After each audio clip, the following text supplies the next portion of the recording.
तो चलिए फ्रेंड्स, हम लोग अगेन बात लेकर पढ़ रहे हैं systems of particles and rotational motion.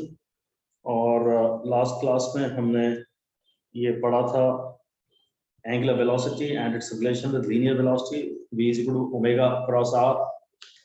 आज पढ़ रहे हैं और भी ज्यादा इंटरेस्टिंग नए नए नाम पढ़ रहे हैं, angular acceleration, torque and angular momentum. तो ये सब अच्छी इंपॉर्टेंट टर्मिनोलॉजी है इस चैप्टर के लिए। रोटेशन के चैप्टर की असली शुरुआत मैं मानता हूँ कि अब हो रही है। एक इंपॉर्टेंट डिस्कशन था सेंटर ऑफ मास, उसके बाद जो इंपॉर्टेंट चीजें हैं वो आज डिस्कस हो रही है। तो हेडिंग दे दीजिए एंगुलर एक्सेलरेशन। एंगुलर एक्सेलरेशन ये टर्म काफी हद तक लीनियर एक्सेलरेशन जैसा ही है। लीनियर एक्सेलरेशन, जब कोई बॉडी एक्सेलरेशन से स्ट्रेट लाइन में चलती है तो पहले 1 सेकंड में इतना चलती है और बाद में उसके डिस्टेंसेस बढ़ते चले जाते हैं। अगर मैं Galileo's law of odd numbers revise करूं तो 1:3:5:7:9 के रेशियो में डिस्प्लेसमेंट्स होते हैं। पहले 1 सेकंड में अगर बॉडी ने 1 मीटर चला तो बाद में उतना ही टाइम में 3 मीटर और बाद में उतने ही टाइम में 5 मीटर। एक्स और टी में जो ग्राफ है वो भी इस बात को बताता है कि बाद में अगर बॉडी एक्सेलरेशन से चल रही है तो उसके डिस्प्लेसमेंट्स रैपिडली बढ़ते चले जाते हैं। ऐसे ही एंगुलर एक्सेलरेशन में भी है। अगर कोई बॉडी सर्कुलर मोशन में है या रोटेशनल मोशन में है, अगर एक पार्टिकल की बात करें तो हम सर्कुलर मोशन की बात करेंगे, और बहुत सारे पार्टिकल्स रिजिड बॉडी की बात करें तो बहुत सारे पार्टिकल्स के सर्कुलर मोशन का कंबाइंड सर्कुलर मोशन को रोटेशनल मोशन कहते हैं। तो अभी चाहे रोटेशनल मोशन हो चाहे सर्कुलर मोशन हो, फिर वही बात है कि अगर इनिशियल वेलोसिटी 0 है और एक्सेलरेशन कांस्टेंट है तो मतलब क्या, ये पहले 1 सेकंड में इतना एंगल होगा, बाद में उतना ही टाइम में इतना एंगल होगा, बाद में उतना ही टाइम में इतना एंगल होगा, और मे भी बाद में उतना ही टाइम में इतना एंगल होगा। तो successive equal interval of time में एंगल बढ़ते अगर चले जा रहे हैं तो हम बोलते हैं बॉडी में एंगुलर डायरेक्शन में एक्सेलरेशन है। पहले थोड़ा सा एंगल स्वीप किया, फिर बाद में थोड़ा और ज्यादा किया, फिर बाद में और ज्यादा किया। अगर इस टाइप की बात है कि एंगुलर एक्सेलरेशन, एंगुलर डिस्प्लेसमेंट बढ़ता चला जा रहा है, एंगल सबटेंडेड बढ़ता चला जा रहा है, तो मतलब बॉडी में एंगुलर एक्सेलरेशन है। देखते हैं सीआरटी की लाइनें क्या कह रही हैं।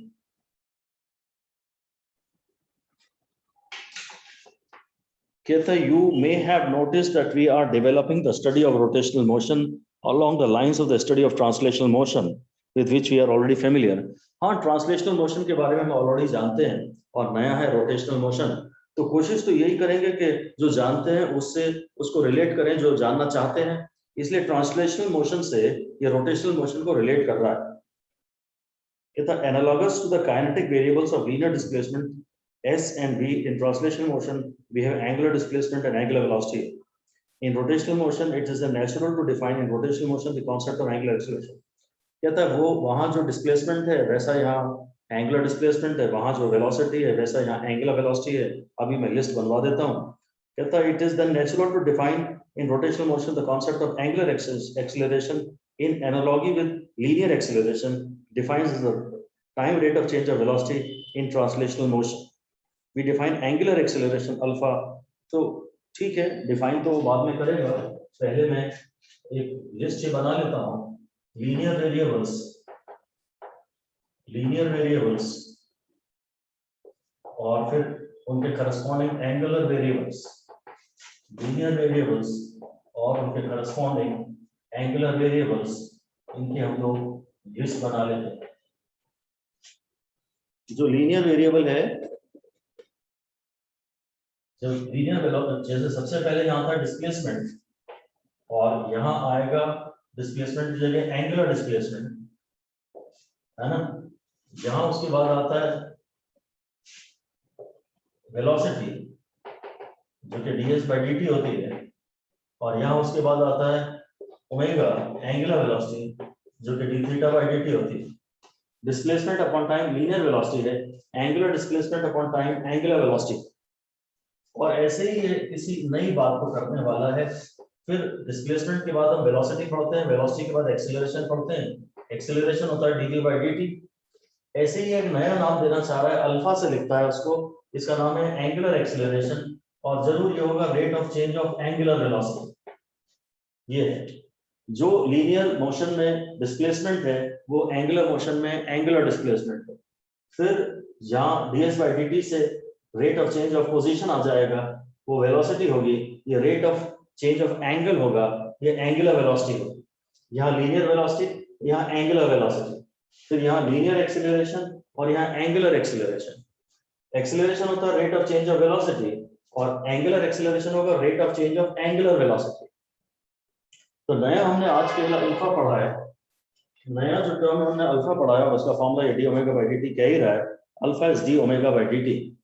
If the axis of rotation is fixed, the direction of omega and hence that of alpha is fixed. In this case the vector equation reduces to a scalar equation. खैर बस कुल मिला के आपको बस इसी फॉर्मूले पे ध्यान देना, ये चार्ट बस हमारे लिए सब कुछ है। ये कह रहा है जब एंगुलर, अगर एक्सिस ऑफ रोटेशन फिक्स्ड है तो डायरेक्शन ऑफ एंगुलर वेलोसिटी भी फिक्स्ड है, और फिर एंगल ऑफ एक्सीलरेशन अल्फा भी फिक्स्ड है। तो ये वेक्टर क्वांटिटी ही है, तो ये वेक्टर क्वांटिटी ही, पर हम उसकी शायद डायरेक्शन वगैरह की बातें नहीं करना चाह रहे, उसने इसके स्केलर फॉर्म को दिया है बस।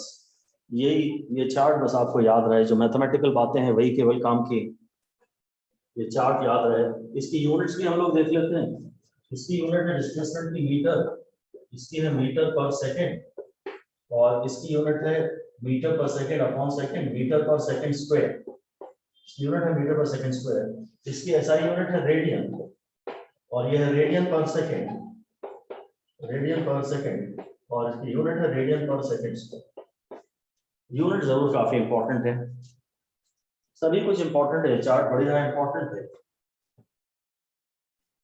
ये rate of change of linear velocity है, तो ये लीनियर एक्सीलरेशन है, और ये rate of change of angular velocity है, तो एंगुलर एक्सीलरेशन। एंगल में हर चीज रेडियन में आएगी और लीनियर में हर चीज मीटर में आएगी। इसके बाद 7.7 में वो हेडिंग दे रहा है टॉर्क एंड एंगुलर मोमेंटम की। तो अभी हम इसको लिखेंगे तो कुछ नहीं, एक बार पढ़ लेते हैं वो क्या कह रहा है। असली नाम अब आ रहे हैं, रोटेशनल मोशन के जो असली वेरिएबल्स हैं वो अब आ रहे हैं। कहता है in this section we shall acquaint ourselves with two physical quantities. हम इन दो और नई चीजों के बारे में जानना चाहते हैं। Torque and angular momentum which are defined as vector product of two vectors. वो क्रॉस प्रोडक्ट का बैकग्राउंड इसी के लिए डेवलप किया गया था। These, as we shall see, are especially important in the discussion of motion of system of particles, particularly rigid bodies. Rotational motion में दो अच्छे इंटरेस्टिंग वेरिएबल्स आने वाले हैं, टॉर्क और एंगुलर मोमेंटम। तीन तो हम पढ़ चुके हैं, एक थीटा, एक ओमेगा और एक अल्फा। थीटा है एंगुलर डिस्प्लेसमेंट, ओमेगा है एंगुलर वेलोसिटी और अल्फा है एंगुलर एक्सीलरेशन। अब आप हेडिंग दे दीजिए टॉर्क, TORQUE, टॉर्क। टॉर्क को ऐसा भी कहा जाता है, बाद में ही लिखवाऊंगा, अभी तो खाली आप हेडिंग दीजिए टॉर्क, यही हेडिंग दीजिए। पढ़ रहा हूं क्या कह रहा है एनसीईआरटी। कहता we have learned that the motion of a rigid body in general is a combination of rotation and translation. In general जो हम डेली लाइफ में ऑब्जर्व करते हैं वो तो रोलिंग मोशन देखते हैं, और वो उसमें बॉडी आगे भी जाती है और रोटेट भी करती है, ये लाइन खैर इग्नोर करती जाए। अगर कह रहे हैं the body is fixed at a point और अलोंग अ लाइन, अब काम की बात पे आ रही है। कहता है इन जनरल जो आप जिंदगी भर देखते हो गाड़ियों पे चलते हुए, उसमें रोटेशन भी होता है और ट्रांसलेशन भी होता है, पर खैर हम अपने डिस्कशन को अभी प्योर रोटेशन तक लिमिट करना चाहते हैं। कहता है if the body is fixed at a point और along a line it has only rotational motion. We know that a force is needed to change the translation state of body, that is to produce linear acceleration. अगर linear acceleration पैदा करना है तो आपको body पे force लगाना पड़ेगा। No force no acceleration. Linear motion से हम रोटेशनल मोशन को रिलेट करना चाह रहे हैं, तो लीनियर मोशन कौन पैदा करता है? फोर्स। या मोमेंटम कौन चेंज करता है? फोर्स। बॉडी रेस्ट पे है, उसे मोशन में लाना है तो आपको फोर्स लगाना पड़ेगा, या बॉडी मोशन में है और उसको रोकना है तो आपको फोर्स लगाना पड़ेगा। अब ऐसे ही एंगुलर मोशन या रोटेशनल मोशन क्रिएट कराने के लिए जो एनालॉगस चीज है उसको बोलते हैं torque. We know that a force is needed to change the translating state of a body. that is to produce linear acceleration. आप उसमें क्वेश्चन लिख दीजिए कि what is required to produce linear acceleration. What is required to produce linear acceleration? और बस जवाब में लिख दीजिए force.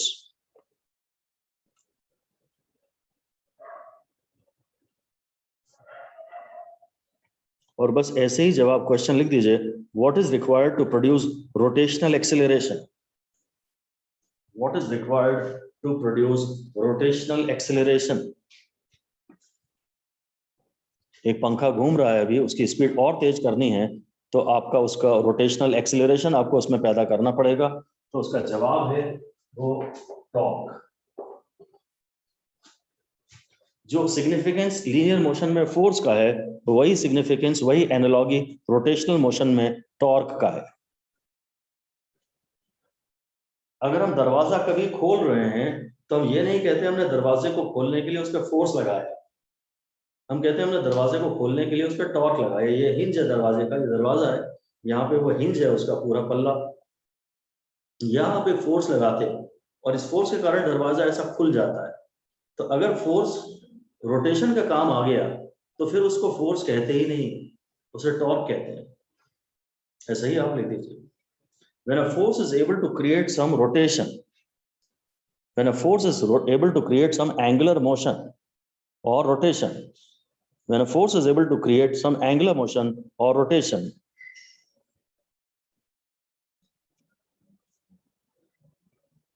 then this force is better called torque. अब इस फोर्स का बेटर नाम टॉर्क है। अब ये बात ध्यान दीजिए ये ध्यान दीजिए कि अब ये नहीं बोलेंगे हम बॉडी पे फोर्स भी काम कर रहा है और उस फोर्स के टॉर्क की वजह से दरवाजा खुला है, केवल टॉर्क की बात की जाएगी। ब्रैकेट में लिख सकते हैं कि we are using term torque, अगर हम टर्म टॉर्क यूज कर रहे हैं तो we should drop the simultaneous usage of term force. अगर टॉर्क की आप बात कर रहे हैं तो आप ये मत कहिएगा कि हमने फोर्स लगाया है और उस फोर्स के कारण टॉर्क लगी, फोर्स की बात ही ना करें, बेसिकली फोर्स की बात ही ना करें तो अच्छा है। हाँ, उस फोर्स की वजह से ही टॉर्क लगी है तो हम शुरू में तो करेंगे, पर एक्चुअली मैथमेटिकली अगर बाद में अगर आपने कहा फोर्स काम कर रहा है तो हम कहेंगे कि बताओ फिर इसका ट्रांसलेशन मोशन कहाँ है। अगर बॉडी पे फोर्स काम कर रहा है तो बॉडी में ट्रांसलेशन मोशन जरूर होगा, और अगर बॉडी पे टॉर्क काम कर रहा है, केवल टॉर्क काम कर रहा है तो बॉडी में केवल रोटेशनल मोशन होगा। ऐसा डैश करके लिख दीजिए। If a force is acting on a body, या if we say that force is acting on a body, if we say that force is acting on a body,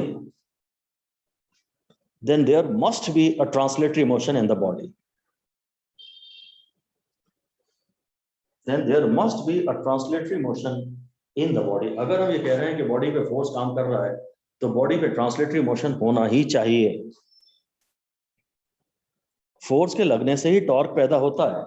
आप यहाँ एक ये हिंज है, ये दरवाजा है, यहाँ आप फोर्स लगा रहे हैं और इस वजह से दरवाजा खुल रहा है, ऐसा हो गया, घूम रहा है, ये दरवाजा इतने एंगल से घूम गया है, पर फिर हम ये कहेंगे कि इस दरवाजे पे टॉर्क काम कर रही है। आप ये कह सकते हैं कि फोर्स की टॉर्क काम कर रही है, पर ये मत कहिएगा कि फोर्स काम कर रहा है। या तो फोर्स की ही बात कर लीजिए या टॉर्क की ही बात कर लीजिए।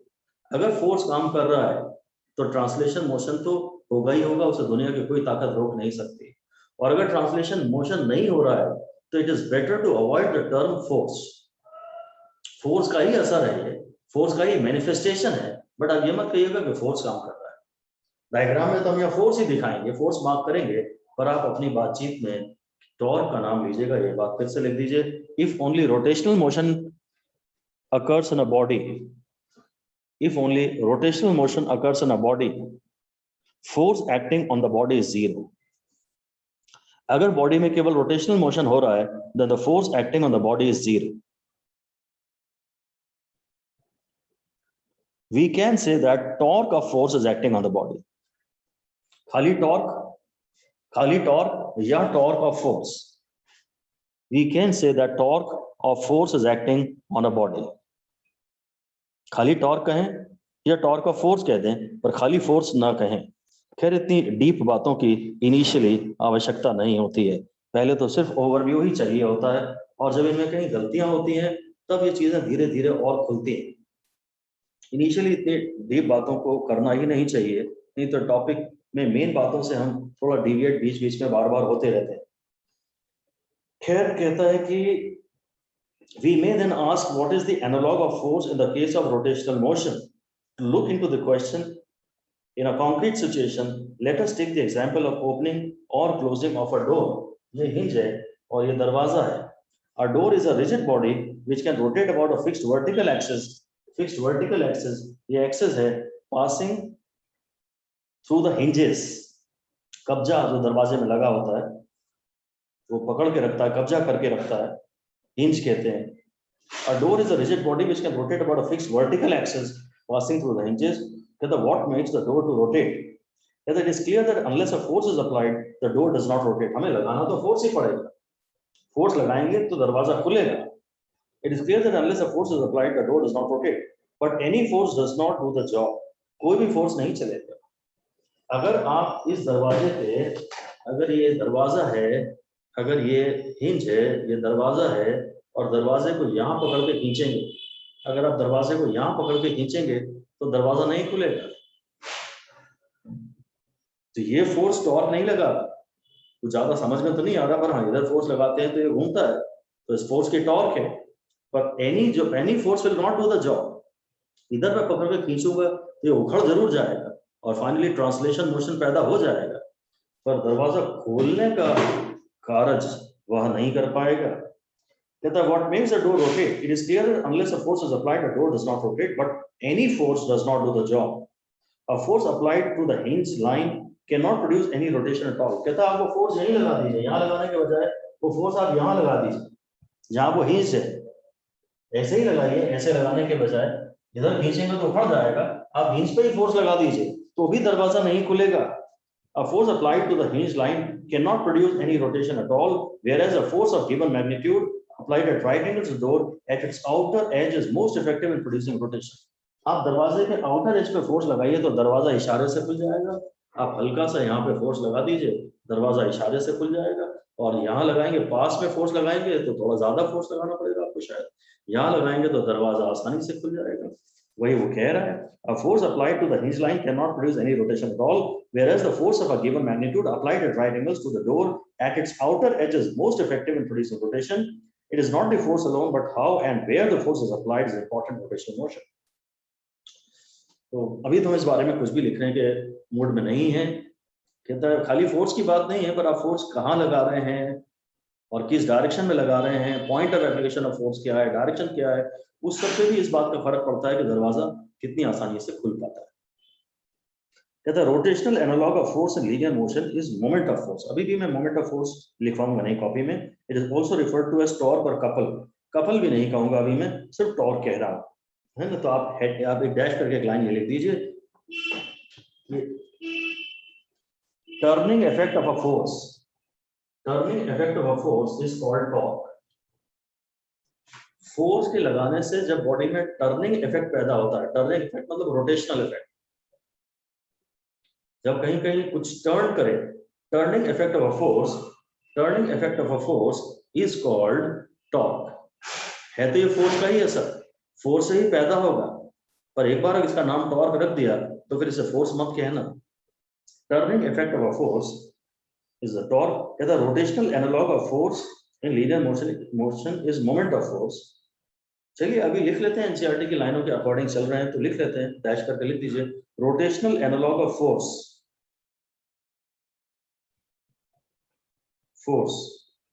इन लीनियर मोशन, मतलब फोर्स इन लीनियर मोशन को एक साथ पढ़ा जाए.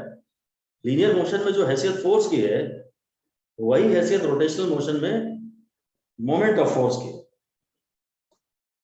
जो हैसियत लीनियर मोशन में फोर्स की है वही हैसियत रोटेशनल मोशन में मोमेंट ऑफ फोर्स की है. उसे टॉर्क भी कहते हैं और उसे कपल भी कहते हैं.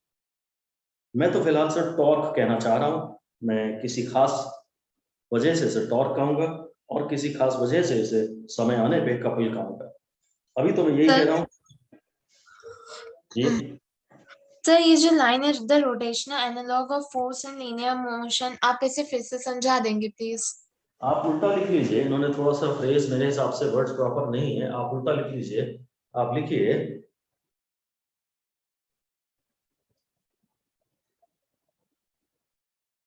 फोर्स इन लीनियर मोशन, या लिखिए ऐसा लिखिए torque in rotational motion, torque in rotational motion is analogous. Torque in rotational motion is analogous to force in linear motion. Torque in linear motion is analogous to force in linear motion. देखो मैंने list बनवाई थी linear motion की या angular motion की, यहाँ S था, यहाँ थीटा था, यहाँ वी था, यहाँ ओमेगा था, यहाँ ए था, यहाँ अल्फा था। अब यहाँ फोर्स है और यहाँ टॉर्क है। टॉर्क को ऐसे लिखते हैं टाउ, इसे ऐसे पढ़ते हैं T A you tau. Torque को ऐसा नहीं लिखते, टॉर्क को ऐसा, ये सिंबल है इसका टाउ, ये। तो लीनियर मोशन में जो डिस्प्लेसमेंट है उसका एनालॉग एंगुलर मोशन में या रोटेशनल मोशन में एंगुलर डिस्प्लेसमेंट है। जो यहाँ वेलोसिटी है वो यहाँ एंगुलर वेलोसिटी है, जो यहाँ एक्सीलरेशन है वो यहाँ एंगुलर एक्सीलरेशन है, और जो लीनियर मोशन में फोर्स है उसका रोटेशनल एनालॉग टॉर्क है। बस ये वही लिस्ट चली आ रही है, बात खत्म। सर इसकी यूनिट न्यूटन ही होगी। मोमेंट ऑफ फोर्स कह रहे हैं और कपल कह रहे हैं, वो नाम मैं थोड़ी देर बाद यूज करूंगा, अभी बस आपसे टॉर्क कहते रहिए। कहता ब्रैकेट में कहता we shall use the word moment of force and torque interchangeably. ठीक है, कर लेंगे भाई। We shall first define the moment of force for the special case of a single particle. Later on we shall extend the this concept to system of particles to rigid bodies. पहले हम लोग define करने वाले हैं एक particle का angular momentum क्या है, सॉरी मोमेंट ऑफ फोर्स क्या है, एक पार्टिकल का मोमेंट ऑफ फोर्स क्या है, और फिर हम पूरी रिजिड बॉडी का मोमेंट ऑफ फोर्स के बारे में आपसे कुछ बात करेंगे। कहता first we shall first define the moment of force for a special case of a single particle. Later on we shall extend the concept to system of particles including rigid bodies. We shall also relate it to change in the state of rotational motion, that is the angular acceleration for rigid body. हाँ मतलब ultimately तो करना चाहिए force produces what, dash करके line लिखिए, as force produces linear acceleration, as force produces translational acceleration, maybe as force produces translational acceleration, torque produces angular acceleration. As force produces translational acceleration, torque produces angular acceleration. अगर आप चाहते हैं कि पंखे की आप स्पीड बढ़ाते जाएं बढ़ाते जाएं बढ़ाते जाएं बढ़ाते जाएं, तो आपको उसके ऊपर एक टॉर्क लगानी पड़ेगी। जब तक टॉर्क लगेगा तब तक उसमें एंगुलर एक्सेलरेशन होगा। हम वहां कहते थे नो फोर्स नो एक्सेलरेशन, ऐसे यहाँ कहेंगे no torque no angular acceleration. अगर किसी बॉडी में एंगुलर एक्सेलरेशन आप पैदा करना चाहते हैं तो आपको उस पर टॉर्क लगानी पड़ेगी। ठीक है, अभी तो खाली हमने कुछ मैथमेटिकल बात पढ़ी नहीं है, टॉर्क का जब तक फॉर्मूला नहीं पढ़ा तब तक कुछ नहीं पढ़ा। हाँ एक थोड़ी सी बात समझ में तो आई है कि दरवाजा खोलने के लिए हम लोग दरवाजे पे या खिड़की खोलने के लिए दरवाजे पे फोर्स नहीं लगाते, टॉर्क लगाते हैं। बस फोर्स से लीनियर एक्सेलरेशन पैदा होता है, टॉर्क से एंगुलर एक्सेलरेशन पैदा होता है। ओके, तो if a force acts on a single particle, तो आप हेडिंग दे सकते हैं, आप हेडिंग यही दे दीजिए, moment of force, moment of force for a single particle.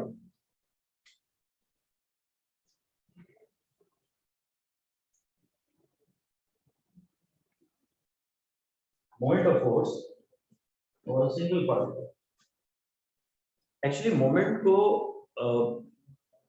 Moment जब हम किसी भी क्वांटिटी का लेते हैं ना, तो उसको परपेंडिकुलर डिस्टेंस से मल्टीप्लाई करते हैं।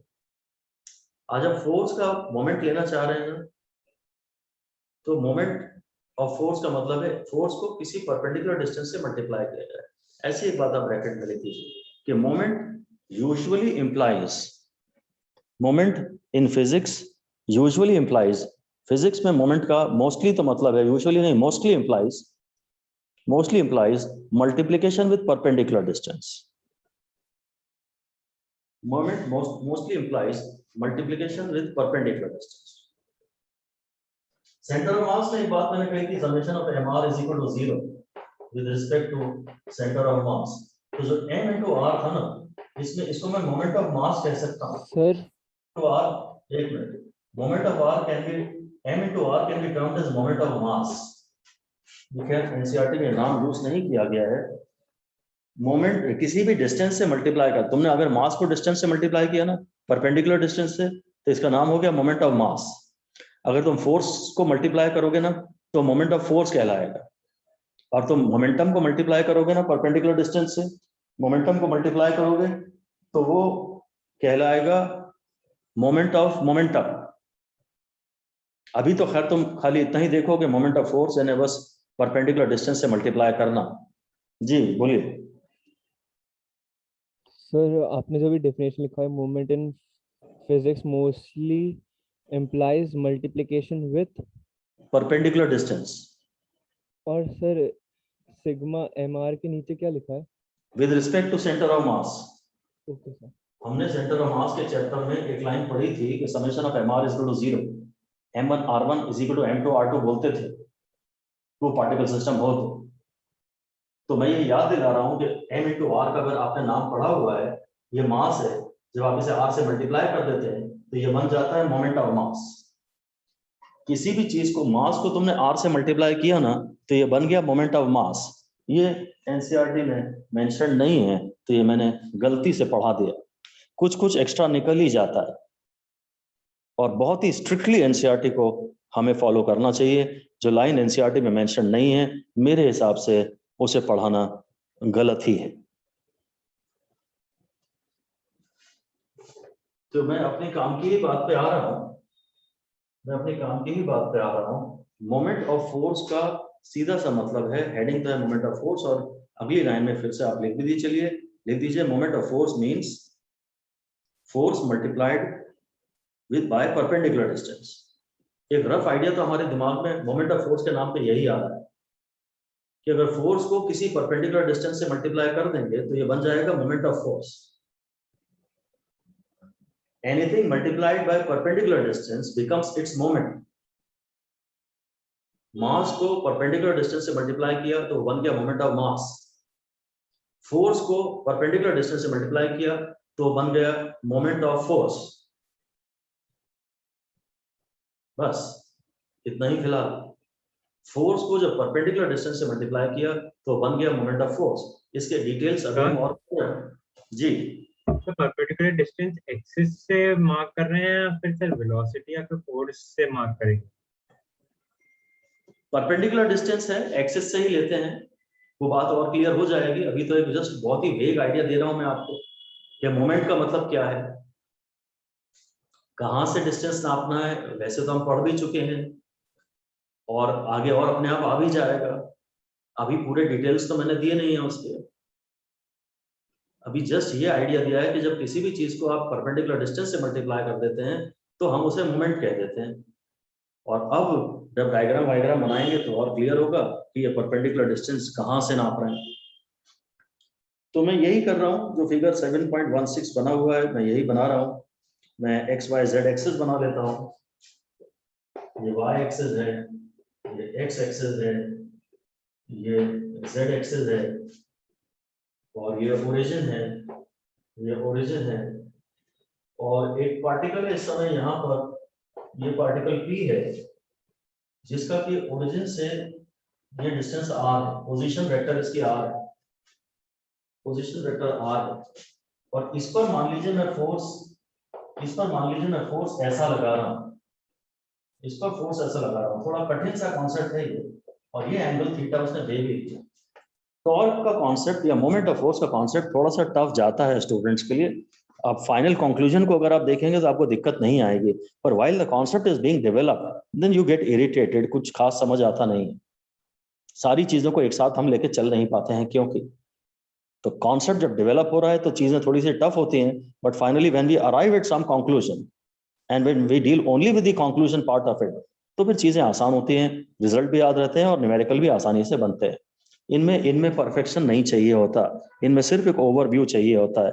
4, 5, 6 रिवीजन के बाद अगर आप इसे कभी पढ़ोगे then you will feel very comfortable, और आपको लगेगा कि यार इसमें था ही क्या। हम क्यों इसमें इतना इरिटेट हो जाते थे। इसको पढ़ने में किसी को मजा नहीं आता and everybody gets irritated. So just have a little patience for a while till we arrive at the conclusion. तो 7.16 में इसने कुछ बताया है, torque is perpendicular to the plane and is direction given by, ये सब तो मैं आऊंगा बाद में, पहले जरा पढ़ता हूं आगे क्या लिखा है। कहता है if a force acts on a single particle at a point P whose position with respect to the origin is O, ये पॉइंट है, सिंगल पार्टिकल है, सिंगल पार्टिकल है। कहता है if a force acts on a single particle at a point P whose position with respect to the origin O is given by the position vector R, ये position vector है, इसे हम कुछ भी लिख नहीं रहे हैं, सब यूजलेस ही है, सब यूजलेस ही है।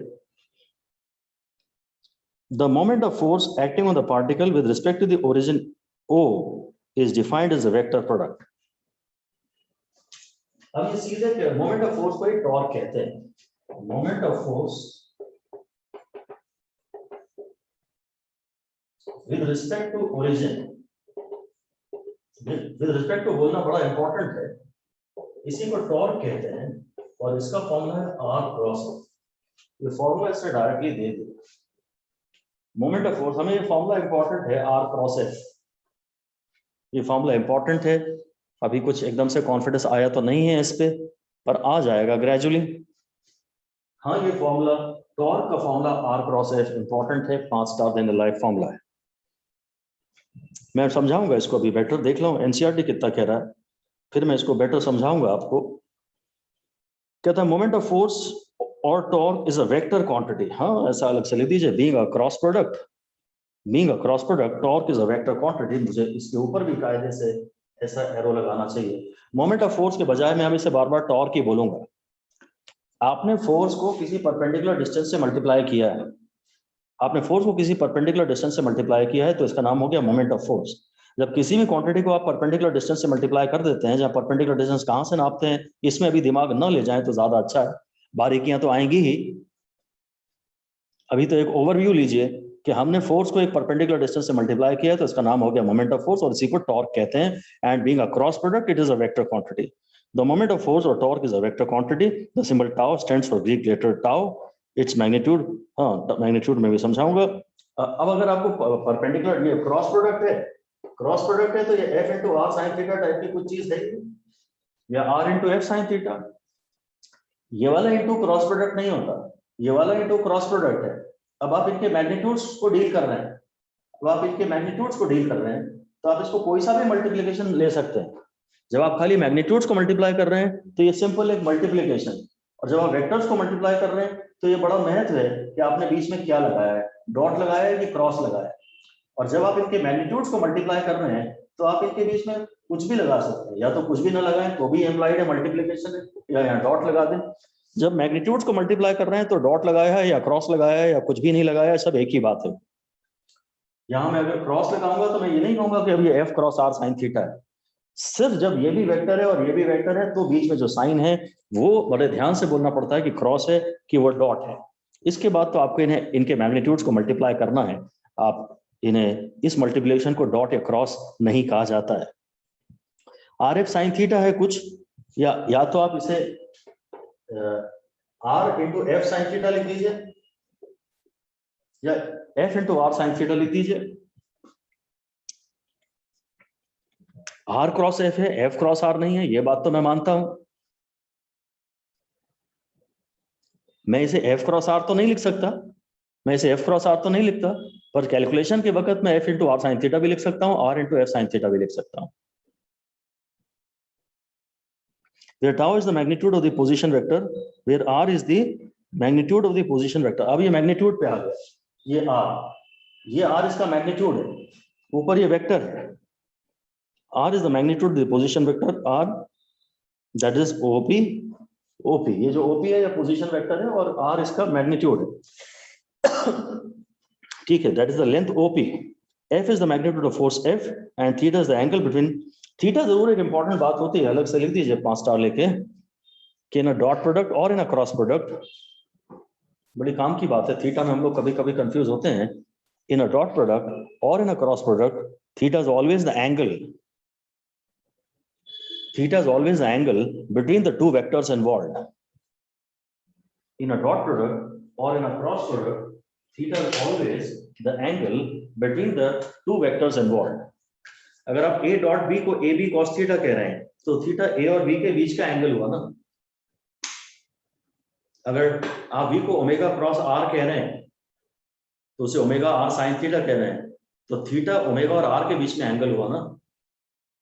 जो भी दो वेक्टर्स इन्वॉल्व है, अगर आप c डॉट d कह रहे हैं तो जो भी थीटा आएगा उसके फॉर्मूले में वो c और d के बीच का ही एंगल होगा. जो दो वेक्टर फॉर्मूले में आ रहे हैं थीटा उन्हीं के बीच का एंगल है. यहाँ देखिए ना, ये वेक्टर r को मैं आगे बढ़ा सकता हूँ. अगर ये वेक्टर r है तो ये भी वेक्टर r है और ये वेक्टर f है, तो r और f के बीच में एंगल थीटा है ना. थीटा क्या है वो एक हमेशा लिख दीजिए, theta is always risky. Theta में हम लोग अक्सर गलतियां करते हैं, थीटा निकालने में हम लोग अक्सर गलतियां करते हैं. टॉर्क में कॉन्फिडेंस इजीली नहीं आता क्योंकि इसका डिस्कशन जो है थोड़ा सा कचरा है. फाइनल कंक्लूजन जब आप देखेंगे, फाइनली जब हम इसको कंक्लूड करेंगे तब तक आपको थोड़ा सा कंफर्टेबल फील होने लगेगा.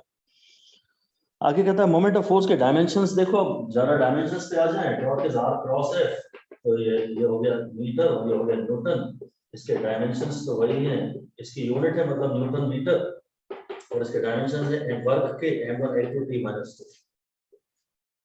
These dimensions are same as those of work. Torque भी फोर्स इनटू डिस्टेंस है, वर्क भी फोर्स इनटू डिस्टेंस है. वर्क स्केलर प्रोडक्ट है, टॉर्क भी फोर्स इनटू डिस्टेंस है, वर्क भी फोर्स इनटू डिस्टेंस है. Torque is a scalar product, torque is a vector product while work is a scalar product. Work के और energy के और टॉर्क के डायमेंशन सेम हैं. अलग से इस लाइन पे बिल्कुल 5 स्टार दे दीजिए कि dimension of work and torque are same. इस लाइन पे भी 5 स्टार दे दीजिए कि dimensions of work and torque are same. कहता है moment of force is dimensions m1 L2 T-2. Its dimensions are the same as those of work और energy. It is however a very different physical quantity than work. Moment of force is a vector while work is a scalar. SI unit of moment of force is Newton meter. The magnitude of moment of force may be written as this such. ये सब देखता हूँ, perpendicular distance ये सब अलग से आता हूँ अभी इस पे. पहले तो शायद मैं ये कहना चाहूंगा, एनसीईआरटी ने लिखा तो नहीं है, मैं इस बात को कहना चाहूंगा कि न्यूटन मीटर ही कायदे से तो जूल भी होता है. न्यूटन इनटू मीटर को ही तो हम जूल कहते थे.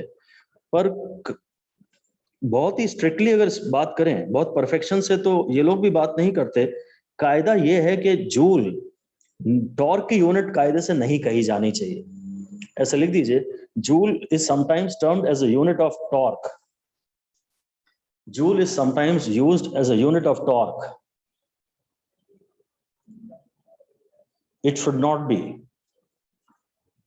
जूल को टॉर्क की यूनिट के रूप में इस्तेमाल करते हैं, कायदे से इसे नहीं करना चाहिए. Preferred unit of torque is newton metre. Torque की जो प्रिफर्ड यूनिट है वो न्यूटन मीटर है एंड नॉट जूल. ये बात, this may sound interesting but this is certainly not important. और बहुत कायदे से तो मुझे पढ़ाना भी नहीं चाहिए था आपको, क्योंकि अब अगर क्वेश्चन ने भी कह दिया कि टॉर्क 5 जूल है तो आप आगे बढ़ोगे ही नहीं. आप कहोगे टॉर्क को तुमने जूल में कैसे कह दिया. अगर सवाल कह रहा है तो सवाल को कभी आप चैलेंज नहीं कर सकते. सवाल गलत होगा तो अपने आप बाद में कैंसिल हो जाएगा, उस समय आप परेशान ना हो. अगर टॉर्क कभी ये कोई बाय चांस, बहुत ही रेयर बात कर रहा हूँ, आपसे कोई पूछे कि टॉर्क की यूनिट क्या है, जूल भी ऑप्शन में हो और न्यूटन मीटर भी ऑप्शन में हो, तो फिर हाँ, इसका आंसर जूल नहीं कहते.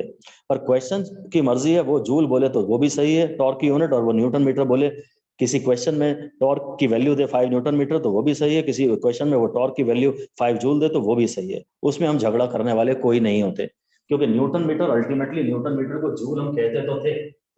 Newton metre is dimensionally same as joule, but just to maybe to differentiate between a vector quantity and a scalar quantity, शायद एक कन्वेंशन है, and of course which I am not very sure of, but torque unit preferably Newton meter है, because हम ये differentiate करते रहना चाहते हैं कि भाई ये vector quantity है. तो स्केलर क्वांटिटी जूल की यूनिट से इसमें थोड़ा सा डिफरेंस तो बना के रखते हैं. इसे न्यूटन मीटर बोला है, इसे जूल नहीं बोला है, but they are change interchangeably, they are used interchangeably. Perfection के चक्कर में मत रहो, ओवरव्यू के चक्कर में रहो. परफेक्शन अभी तो नहीं चाहिए कम से कम.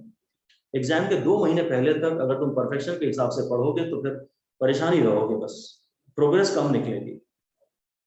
अभी तो बोलो हाँ ठीक है, अगर ये काम की बात होगी तो बाद में जरा और बारीकी से सीख लेंगे, अभी हम अपना कम से कम आगे तो बढ़ते रहें। परफेक्शन नहीं चाहिए, इनिशियल स्टडीज में परफेक्शन नहीं चाहिए, ओवरव्यू चाहिए और प्रोग्रेस चाहिए। जस्ट एक आइडिया लीजिए कि है क्या, जब सब समझ में आ जाएगा 3 4 5 रिवीजन के बाद, तो आपको जितनी मर्जी में आए आप परफेक्शन में चले जाइएगा, but not from the word go, starting से नहीं। ये न्यूटन मीटर है या जूल है, इस बात को पढ़े ही नहीं, कॉपी को थियरी बिल्कुल पढ़े ही नहीं कि न्यूटन मीटर बोलते हैं कि जूल बोलते हैं। कह रहा था magnitude of moment of force में बी रिटन। देखो ये बात अभी मैंने बोली भी थी आपसे, ये जरा काम की बात है। टॉर्क तो r क्रॉस f ही, torque is not equal to f cross r, ऐसा नहीं, ये तो नहीं, बट आप इसे r into F sine theta भी बोल सकते हैं। इसका मतलब है r को मल्टीप्लाई किया फोर्स के परपेंडिकुलर कंपोनेंट से, अभी समझाऊंगा। या आप इसे f साइन थीटा नहीं, f into r sign theta भी बोल सकते हैं। अब तो ये क्रॉस प्रोडक्ट है ही नहीं ना, तो ये ऑर्डिनरी मल्टीप्लिकेशन है। ये f यानी फोर्स का मैग्नीट्यूड, ये f यानी मैग्नीट्यूड और डायरेक्शन दोनों, यहाँ सिर्फ मैग्नीट्यूड है, यहाँ मैग्नीट्यूड और डायरेक्शन दोनों है। तो इससे मैं f और r sin थीटा को बोलता हूँ r का परपेंडिकुलर कंपोनेंट। ये न्यूमेरिकल्स जब आप सॉल्व कर रहे होंगे तो बात आपको इस तरह से सॉल्व करनी पड़ेगी। आपको टॉर्क निकाल मैग्नीट्यूड ऑफ टॉर्क निकालने के बाद आपके पास 2 तरीके होंगे, r multiplied by perpendicular component of force. ये बात अभी पूरी समझ में आई नहीं है, आएगी। और इसी तरह ये ऐसा भी हो सकता है, force into perpendicular component of r। ये बात मुझे बिल्कुल भी क्लियर नहीं है, पर अभी बस आप इस पर ध्यान दें कि हाँ कुछ ऐसा है। क्या ये बहुत अभी समझ में नहीं आया, समझेंगे। बस पहले तो ये कहिए, अगर f का ये तो मैंने f को रिजॉल्व किया है, मैंने r को तो रिजॉल्व किया नहीं, अभी मैंने f को रिजॉल्व किया है। तो ये f sin थीटा शायद f का परपेंडिकुलर कंपोनेंट है, और यहाँ मैंने r को रिजॉल्व किया है, यहाँ f पूरा लिया है मैंने। आप चाहो तो f को रिजॉल्व करो, आप चाहो तो r को रिजॉल्व करो, और अगर आप इनके मैग्नीट्यूड्स को मल्टीप्लाई कर रहे हो तो फिर तुम चिंता मत करना कि कम्यूटेटिव लॉ डिसओबे तो नहीं हो गया है। तुम r को f sin थीटा से, r को फोर्स के परपेंडिकुलर कंपोनेंट से मल्टीप्लाई कर सकते हो, या फोर्स को r के परपेंडिकुलर कंपोनेंट से भी मल्टीप्लाई कर सकते हो, जिसको भी रिजॉल्व करना ज्यादा आसान हो, जिसको भी रिजॉल्व करना ज्यादा आसान होता है। कई बार r हॉरिजॉन्टल है और फोर्स इंक्लाइंड है, तो फोर्स को रिजॉल्व कर, जो इंक्लाइंड वेक्टर है उसे रिजॉल्व करना चाहिए। ऐसा लिख दीजिए आप इसमें कि in numericals we can resolve either r और f। बहुत बढ़िया क्लियर हो जाएगा अभी थोड़ी देर में, थोड़ा सा पेशेंस बनाए रखें, बहुत प्यारा क्लियर हो जाएगा। न्यूमेरिकल्स में हम r को भी रिजॉल्व कर सकते हैं, f को भी रिजॉल्व कर सकते हैं, whichever is convenient, जिसको भी रिजॉल्व करना ज्यादा कन्वीनियंट है, जिसको भी रिजॉल्व करना ज्यादा कन्वीनियंट है। अगर इनमें से कोई एक पूरी तरह हॉरिजॉन्टल है या कोई एक पूरी तरह वर्टिकल है, तो शायद आप उसको रिजॉल्व मत करो। ये चीजें प्रैक्टिकल बातें हैं जो एक्चुअली क्वेश्चंस ही सिखाएंगे, और थोड़े टफ क्वेश्चंस इन पे बनते हैं, तो मेरे हिसाब से तो ये पेपर में आते भी नहीं हैं। सीखेंगे तो हम पूरी शिद्दत से, पर यूजुअली पेपर में आते भी नहीं है। आप अलग से लिख दीजिए, if either of these is vertical, if either of these is vertical, or vertical oblique horizontal, or या एफ हॉरिजॉन्टल है या वर्टिकल है, then these are not resolved। कोई एक पूरी तरह वर्टिकल हो या कोई एक पूरी तरह हॉरिजॉन्टल हो, तो इनको रिजॉल्व नहीं करते हैं। Only the inclined vector is resolved, only the inclined vector is resolved। यहां तो खैर ना r बढ़िया है ना f बढ़िया है, यहां तो कुछ भी कर सकते हैं, यहां तो कुछ भी कर सकते हैं। ये ज्यादा एप्लीकेशन ओरिएंटेड बातें हैं, ये ज्यादा एप्लीकेशन ओरिएंटेड बातें हैं। एक तो इस पे भी न्यूमेरिकल बन सकता है, अगर डायरेक्टली r भी उसने ijk के फॉर्म में दिया हो और f भी ijk के फॉर्म में दिया हो, 2020 में इस पर न्यूमेरिकल आया था, उसने इसमें बस एक आई का टर्म दे दिया था, इसमें जे और के का टर्म दे दिया था और इसका क्रॉस प्रोडक्ट निकालना था। तो अगर आई जे के फॉर्म में दे दिया आपको तो फिर टॉर्क का यही फॉर्मूला काम आएगा और ये ज्यादा आसान है, ये इजी है। ये जब कंपोनेंट लेने पड़ते हैं तो हम लोग को कंपोनेंट लेने के नाम से ही कॉन्फिडेंस खिसक जाता है। तो एक शानदार बात मैंने आपको बताई, आप उस पर 2 स्टार दे दीजिए जो आपने अभी भी लिखा है कि आर पूरी तरह वर्टिकल है या आर पूरी तरह हॉरिजॉन्टल है या एफ पूरी तरह वर्टिकल है या एफ पूरी तरह हॉरिजॉन्टल है, तो उनको हम हाथ नहीं लगाते। जो पूरी तरह वर्टिकल हो या जो पूरी तरह हॉरिजॉन्टल हो उसको हम यूजुअली रिजॉल्व नहीं करते। कर तो किसी को भी सकते हैं, वो टोटली एंटायरली हमारी मर्जी है। यूजुअली हम लोग इंक्लाइंड वेक्टर्स को रिजॉल्व करते हैं। तो ये वाला जो तरीका है ना, ये थोड़ा सा टफ पड़ता है इनिशियल स्टूडेंट्स को। इसमें तो कोई प्रॉब्लम नहीं है क्योंकि क्रॉस प्रोडक्ट निकालना मुझे अच्छे से आता है।